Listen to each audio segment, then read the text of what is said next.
So here we are at Rise Academy High School. I have in the room today is our Deputy Superintendent of Administration, Dr. Lance Grappo, Lillian Brooks, who heads our Avid Department District Director, Brother Granger Williams, there represented from Tyler High School, Lorena Brooks, Pete Elementary, and then the one and only Bobby Markle, who is operating in K-8 Caldwell, our K-8. Give me the full Arts Academy, K-8 Arts Academy. So I wanted to talk a little bit today to our district personnel about what we do here at Rise and how we've been so successful for African American boys. I was reading an article the other week that talked about black boys who enter Chicago public schools in the 9th grade. 60 to 70% of those boys do not graduate high school. So entering the 9th grade, 67% of African American boys in Chicago public schools do not. And you know, when you look at how Chicago is set up as far as West Side and all that gang affiliation and just a whole lot of dynamics go into that. But it's still, whether the dynamics are what they are, 60 to 70% of black boys do not graduate high school. So I wanted to look at what I call the alternative, why black boys find success in alternative education. Rise Academy High School is alternative education. It is not a comprehensive high school, but we do operate in many regards like a comprehensive school. So this is regular, y'all know, this is our agenda. I'm gonna look at school to prison pipeline. I'm gonna look at that scarlet letter A, which is, alternative high school. The research, and then Rise Academy High School bringing our A game. So it's a very short presentation, but as I first stated, it's interactive, and so I want you guys to participate. Y'all know me. So school to prison pipeline. So let's look.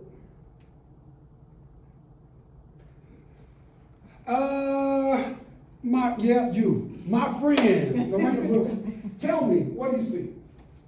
I see a ladder and some clouds. Okay. And I see two silhouettes of children, maybe? Okay. That's looking at each other. By Margaret, what do you see? I see a chalice of excellence. Okay. Right. Yeah, I guess I see a ladder. Okay. I'm gonna try again. Lillian, what do you see? I saw both initially, the chalice, as Mr. Markle so eloquently put it, and then the two silhouettes, as Mrs. Brooks stated, and then the ladder that extends beyond the clouds. Extends beyond the clouds. Okay. Dr. Grappo, what about you? Yeah, until Lillian started talking, I didn't see the two silhouettes, but I do see them now. Okay. I also saw, the first initial saw was the chalice that Bobby created, and I saw the extension to that, which is above the clouds. All right, Granger. I still don't see the silhouette. Here we go. These are two faces. Okay, Oh, now I yeah. see that, but it looked more. Whatever chalice is. Yeah, because it looked like a vase or something that you're saying. So that's what a chalice. Okay. Same thing. Yeah. So what do you see? What do you see here? There I just got like a sky's the limit type. Sky's the limit. And so I get that because so if she says, what do you say, extended beyond the clouds? Yes. And you say sky's the limit. So we started out somebody just seeing a ladder in the clouds. Because what you see is really important. And I want you to hold on to it because what you see, it drives expectations and it drives perception. This is how we operate within the parameters of our classroom, and education as a whole, what you see. Here, somebody saw that, somebody saw infinity. Somebody saw no boundaries when I asked before. So it's really important when we look at this, operating what we see. So let me ask you another question. So tell me here, what do you see? Anger. Frustration. What was the word that came to mind? Misunderstanding. Misunderstanding. Lorena, what do you see? Troubles. Trouble. Hurt. Hurt. Is why a thing, because it's like he's got this look on his face like why. Okay, you can say it's almost like his face asks the question. So this, and all that's good. So this is the thing that's really interesting. teacher coach said the schools were not concerned with curiosity. They were concerned with compliance. Now, this is the thing that I want us to really understand. That if we only see hurt, if we only see anger, if we only see frustration, we'll never be able to reach him. Ever. Because I have to see beyond this exterior to know that I'm able to reach him. I have to see a high school graduate.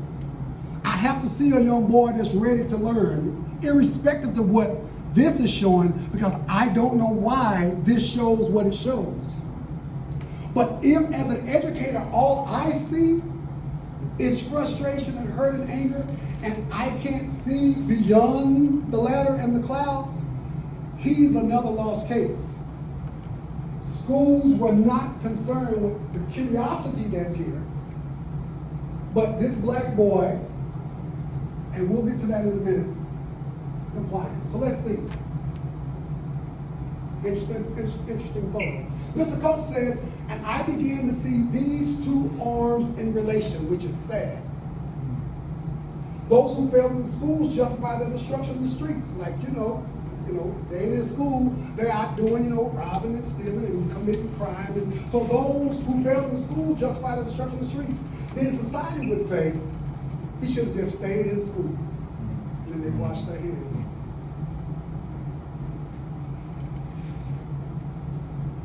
Think about this. That first statement is the same.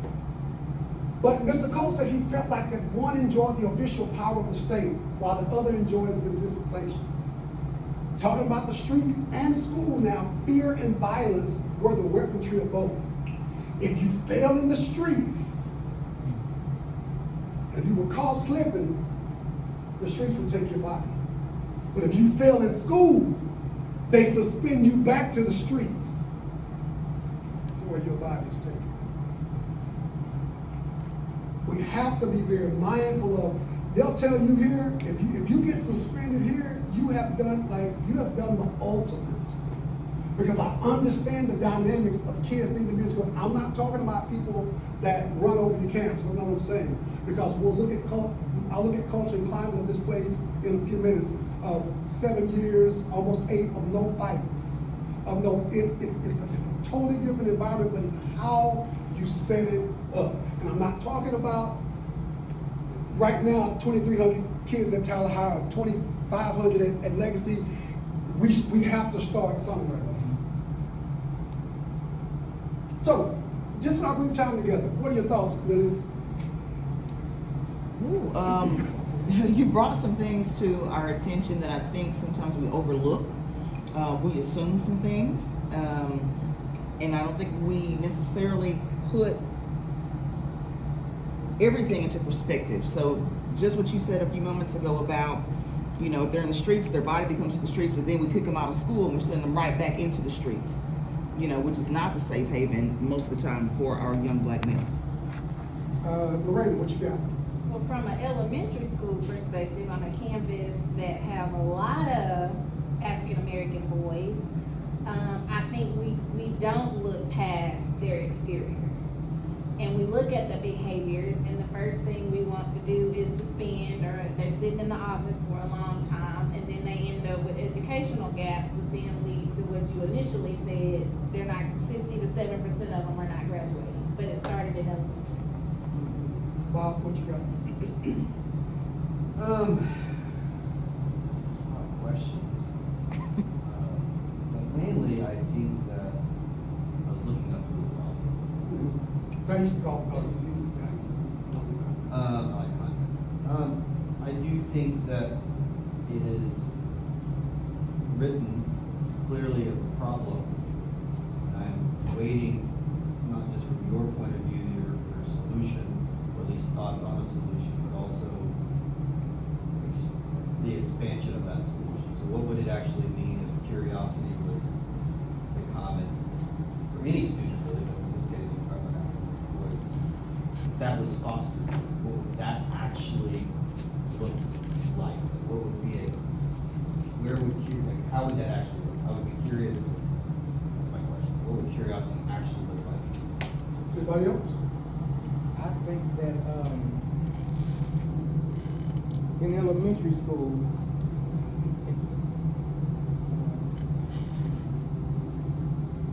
it's not by their choice. Most elementary schools react, most elementary school children, black boys, react from environment, react from whatever's going on at home, around the neighborhood. But by the time it's in high school, it's more of a choice, and then it's more of a, I already know what they're gonna do to me. You know, I wanna go home. And we suspend these older kids without looking beyond, like you said, seeing where they come from, because some of them come out of shotgun places. You know, they ride the bus to a tower house. And, you know, let's be honest, if you haven't let them come out of a house that just wasn't what your best friend once you get to school that lives in the 3-bedroom, 2-bath, you know, and you coming out and your clothes are not the same as. So before you even get to school, your attitude has changed from coming out of that door. You know? I'm kind of thinking about that, and I know you have to go on. Like, I talked to one of my parents, which we have that relationship, and it was a little black boy getting out the car that morning, and I mean, she ripped him a new one, like in front of us, getting him out the car. And I told the assistant principal, I was like, you're probably gonna see him later today, because he started his warning off. You know, cussed it, the whole nine. Sure enough, before lunch, he was there. But because I witnessed it and could then tell the assistant principal, she was able to handle it differently, and he was able to go back to class. So let's look at this scarlet letter A. The misconception of alternative education, because what I've had to fight for 7 years is this idea of what, not just really what alternative education is, but more importantly, what it's not. What does it bring true to you when you hear alternative education? Majora, what do you think? The bad kids. The bad kids, Struggling Or that kids. they were unsuccessful in such a Yeah, large environment to where they need to be set aside. Yeah, set aside because they can't interact with, you know. And for the most part, when you think about alternative education, it has been, as I'm listening to some of the misconceptions. A negative. It has been a negative connotation, which has Yeah. been one of the reasons why we have had to do a lot of rebranding for RISE, because it falls under the category of alternative education. So, let's look. Now, this is what the definition is. The program of setting students who need specialized instruction outside the traditional educational setting. Now, and we'll stop right there. Now, it used to be looked at as DAP light. If you hadn't done enough to go to DAP, so when I first got here, you were coming to RISE. And that was something I fought for the first couple of years with the previous principals, that because this was alternative education, was looked at as a negative, punitive consequence if you didn't do what you were supposed to do in the traditional setting, in the comprehensive setting. But I need us to understand that alternative is not punitive. That's not what this place is. And how I know is some of the kids that are acting a certain way at certain schools, they come here and they do not act like that. They were fighting there and they do not do it here. Now, you got some that, when attendance, got some attendance issues, with some that came with attendance issues, they come in, they do good for a while, and when the attendance don't work out, they do kind of what they were doing there, and then they go on about their business. But the culture, the climate is uniquely different here, to where, and we'll look at what Bandera says about that in about a short 30-second look at. Mastery experiences give them an opportunity to be around people who are moving toward or in the same direction toward graduation. But when you got 2,300 kids on a campus, you don't know who's moving towards what. But when you got one hallway and you got somebody that's speaking the same message that's close to you, that's why I moved my office down here. So now I was up front at first, so I could be in the midst of everything that's going on. It made it uniquely different. So let's look at the empirical data from my dissertation research. This was the name of it, supporting the rise of black boys through alternative education, polytechnic case study. So these were the three questions that framed the study. How do black boys describe their experience in the traditional setting? How does the experience at Rise Academy differ from the experience in the traditional setting? And then why do they believe they have a greater academic success in the alternative education setting? So those were the three research questions that drove my study. So the first one, what do they feel about traditional setting? The boys said they don't feel like they belong there. That there's a lack of student-teacher rapport for whatever reason. And they didn't really have any motivation to succeed on a much bigger, comprehensive campus. That they didn't feel like they belonged there. They didn't have a rapport with their teachers, and they didn't have any motivation to succeed. So what was the difference between Rise and them? That we accommodated special circumstances. They had an opportunity to come half day because they were working. They had an opportunity, if something is going on and they really need to do it, we have been very supportive in every endeavor that they're trying to do. Relational capacity, it is huge. When I hire, I don't necessarily hire all of the time because you have taught for 20 years and you have that degree.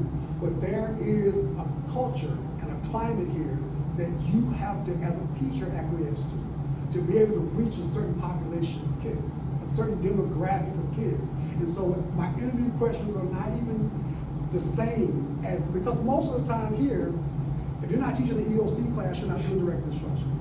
You are facilitating. You are the guide on the side, and not the sage on the stage. That's who you are. And because you're that, you have to be able to show kids how to matriculate through Rise and ingenuity and all these other things without being combative. It just doesn't work here. And lastly, that positive campus culture that we have worked hard to get. And lastly, why do they think they do better here? They have to have a smaller class sizes for kids that they have to have that. This is what the boys say, not me. The relatability to their peers. This is what they said. Everybody got something wrong with them. That's what they said. I don't feel like I'm an anomaly. I don't feel like I'm out there by myself. When you come here, they feel like and it's their idea of what Rise is until they get here, that everybody came here because there was something wrong with them. So I feel like I don't have to hide who I am. I don't have to pretend whatever, because there's a relatability to my peers. And then because of that, here's a positive identity and self-perception.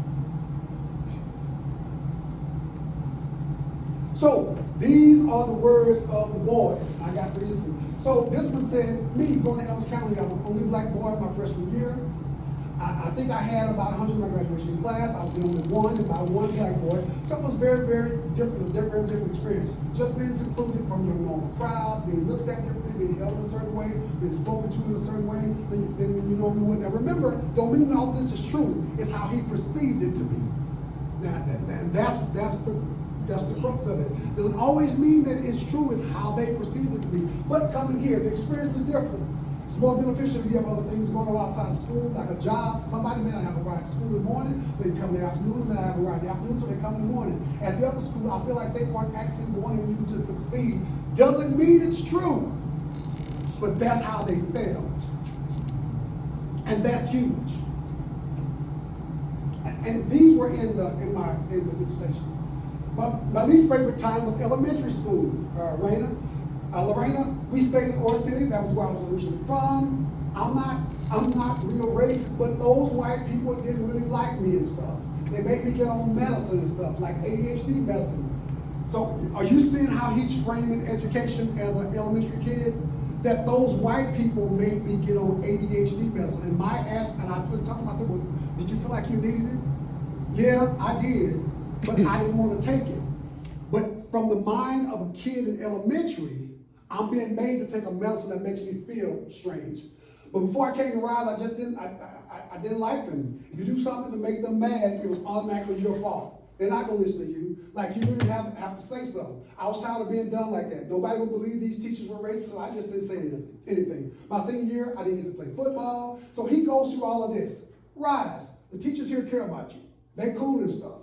At the other school, how I see it, they don't care about you. They're just doing their job, trying to get their money. They don't care if you succeed or not. At the other schools, they didn't care about giving you a failing grade or nothing. They don't care if you succeed. But here, y'all are actually pushing somebody to finish so you can get out of here and do better in life.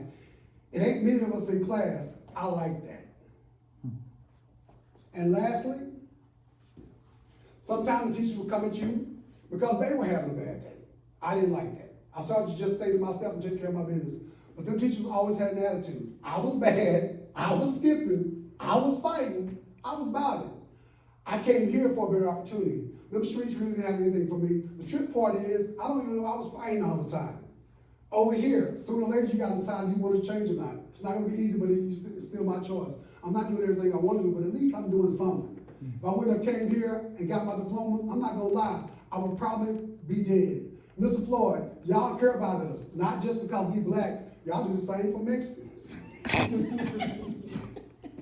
And these were transcripted, so that's why I dropped around on that. And these were in the interview process. These are what the boys are talking about in their own words. So the common emerging themes from all of them was the teacher influence that was here, the sense of belonging that they felt here, and a need for a culturally relevant environment. Now that's huge, because I have to understand that culture is not just race. That I'm dealing with a black culture, I'm dealing with a Hispanic culture, I'm dealing with the Gen Z culture. That's why when you come here, you may see a kid sometimes with a hat on or whatever the case may be. I'm not real worried about that. I want the experience of the two comprehensive schools to be dissimilar to what they've experienced before. So when I look at Gen Z, and I have my teachers looking up stuff about Gen Z, you have to be very cognizant of who they are and how to approach Gen Z. That's a culture. When the older people come in and want to be a part of, walk the schools, I do that because Butler College community is a culture. And they are proud of this school being in the Butler College community. And that's a culture. And so here, a need for a culturally relevant environment. And I have to deal with several cultures that you have to adhere to. And I don't know that people really understand that. Race is a part of culture, but culture is not race. Because when you talk about Gen Z, that's not a race. A whole lot of them act just the same way. I ain't gonna keep y'all much longer. And these are the last things. Bandera's theory of self-efficacy is some of the theoretical framework that I dealt with in my dissertation. And this is why a lot of my boys were successful.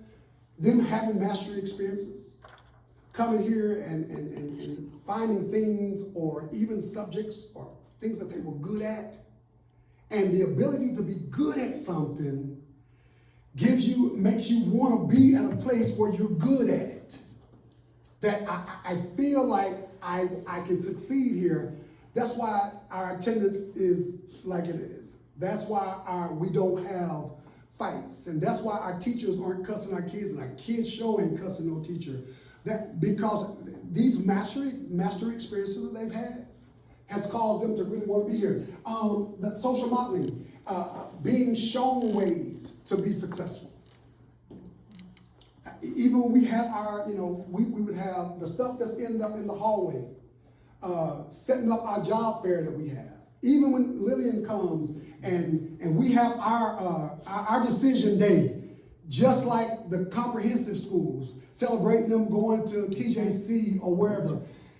All of this is a part of their social modeling. Persuasion. And once you're there, that because of this, that I wrote it down because it's really important to me. Believing that you have the skills to succeed. I'm persuading Lance Grobel that I know what you've done before, but you've been here long enough, and I'm showing you.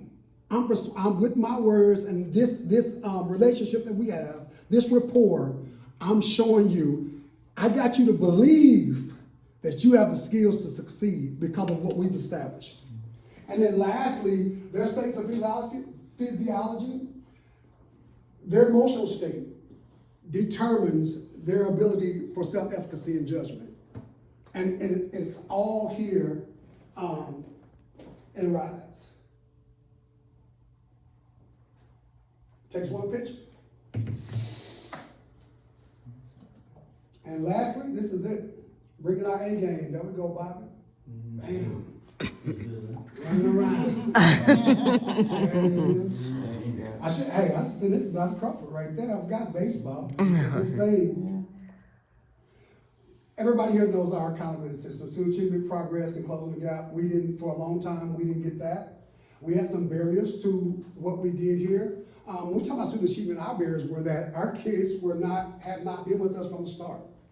And so when they were coming in here, they were coming in and we were expecting to get them over a hump or to get them to pass an English test that they'd already failed 6 times. And so when you're talking about AEAs and barriers to it, huge. Kids coming here, getting them to be successful in places where they have not been, tests that they have taken and they have not been, rapport and experiences that they have not had. So it's huge. No progress measure, that has changed as far as us being able to, we'll use the word growth. And then components of domain 3, it was hard for AAs to get CCMR, if you know, college career and military readiness. It's hard for us to get that. It's still hard for us in the areas of meets and masters when it comes to ELAR and algebra. That's still hard. Those are barriers because if you got kids that have these high gaps, we just want them to pass. We just want approaches. That's what we were trying to get. Now our mindset is moving towards meets. Masters, when you talk about ELAR and algebra, is a long ways off for kids because if you got an 18-year-old who still needs English 1, English 2, which we do have, a 19-year-old who still needs English 1, English 2 to pass, they failed it 6 or 7 times. So I'm not fighting my teacher's ability to get them there. I'm fighting the mindset. To say that you can do this. And so mastery experiences that they have up to the STAR test, December or May, is one of the leading reasons why they're able to be successful here. So from 5 years, from an F to an A, and it was a hard road, but we're here. Hopefully we'll stay here. And lastly, this is our mantra, that culture and climate is just as important as curriculum and instruction. And it has to be here. Questions before Vanessa cuts this off? This is it. That's it. Anything else? Comments? Because y'all were the chosen few. I think there's lots of comments. I think about educational successes and how they lead to, or the lack thereof, how they lead to misbehaviors, especially at the elementary level.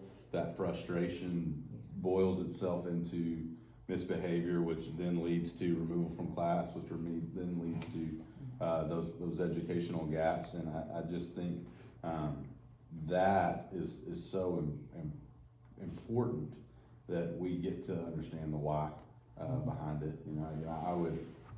I would probably use different wording than you, but I'm not going to argue with your wording because you published that study. But I would say passion from the teaching staff, and I was a principal at a comprehensive high school, and I interviewed every senior their senior year. Tell us what we did well. Tell us what we could do better. What was your favorite experience?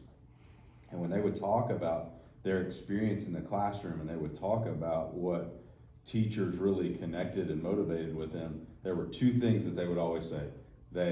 You could tell they loved their job, and you could tell they loved me. And that relational capacity was so empowering for that student and that connection with that staff. I think that's one of the supreme benefits of Rise Academy and other schools like Rise Academy. Because it's so small, you have the ability to be so connected with your students. And the hiring practice of hiring people that are passionate about this school, different than your school, different than your school, different than Tyler High, Legacy. This is such a unique campus that you have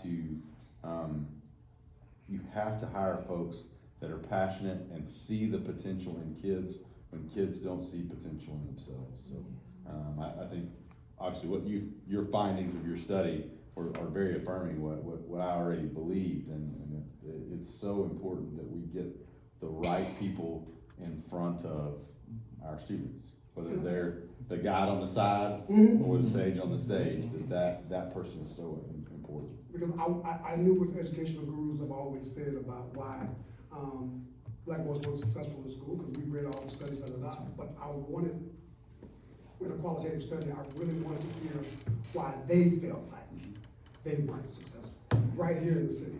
I can read about, like I said, I read about Chicago and these other places, but what do the boys, and the boys here, you had to, like I said, we have kids that come in from Chapel Hill and some other places, but to be a part of the study, you had to have already gone to Legacy or Tyler High and now here to be a part of the study. And so I wanted to know why they felt like that they were being successful here. I took a kid that was special ed, make sure I got somebody that's been in special ed, one that graduated at 20, and some that were on track to graduate on time. And so I wanted to make sure that we pulled a multiplicity, a myriad of different circumstances and situations, 2-parent households versus nothing. So I was very prescriptive in the kids that I chose so that I could have a good sample of everything, when the only thing that they had in common was that they come from one of the 2 comprehensive high schools and that they were black boys. Vanessa, you can stop me.